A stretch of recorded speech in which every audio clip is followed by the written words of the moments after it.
Hey everyone, Chaplain Hobbinsville here. You know, when I went to officer training school, I quickly developed a healthy fear of the MTIs. They were at every corner waiting to scream at you when you made the slightest mistake, right? And nobody likes getting yelled at, so we're all like trying to figure out, how do I do the right thing and not do the wrong thing so I don't get yelled at? And you're living like constantly on edge with this fear, trying to please the MTIs, which it seems like you could never please them because they found something else to yell at you for. And God bless those guys. They have a hard job, and I'm so thankful for the training they gave me and everything. And I'll never forget that experience. But I was wondering if have you ever felt like God is like on edge with you, like ready to explode at you for your mistakes and for every little wrong thing that you've ever done. I think a lot of people live with this sort of condemnation hanging over their heads on a daily basis. In fact, I did that for many years. But we had just celebrated Easter, and I wanted to look at some of these resurrection accounts because I think they speak to this actually.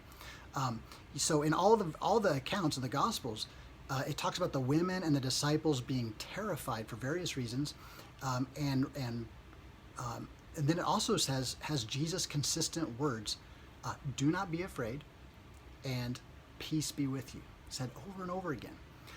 So the question: why were the women and the disciples? Why were they so terrified in these accounts? Well, I think there's several reasons. I mean, first, they are being associated with Jesus, right? And they could end up in the same fate that he ends up if they're caught in the wrong situation. So that's a reason to be afraid.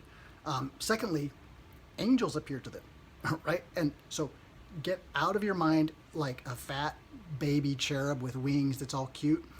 Like that's that's not what we're talking about. We're talking about a holy, terrifying creature. In Matthew's account, it says that the angel's appearance was like lightning, right? So this is something to be afraid of. Plus, these people are seeing a dead man who is now risen from the dead and alive again. I mean, it says in a couple of accounts that they think they are seeing a ghost. So they're terrified. But perhaps maybe the biggest reason is not just that this was a dead man, but this was God incarnate. And God incarnate is now alive after the last thing that these people did was abandon him when he was going to the cross. They left him to die, stopped believing that he was the one. They gave in to the fear after 3 years of being with him, watching him do miracles and all these things. They swore they would stick with him, and yet none of them did. They all left. I think it's reasonable to assume that they might have been afraid that Jesus was a little bit upset with them. Perhaps they think there's hell to pay for their faithless scattering. And I think they have every reason to be on edge with God at this point. They had basically sided with Jesus' accusers. But here are the consistent words from Jesus in all these situations when he encounters them. He says, "Do not be afraid, and peace be with you." This is a powerful, crucial moment.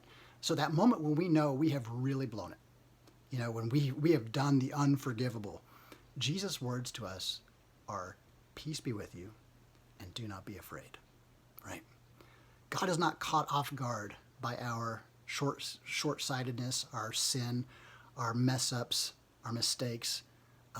God sees our whole life. He has always seen our whole life, and he is committed to our redemption. And because he has seen everything, he took all of our sin and absorbed it into himself on the cross. So I wanted to encourage you with these words from Jesus: "Peace be with you, and do not be afraid."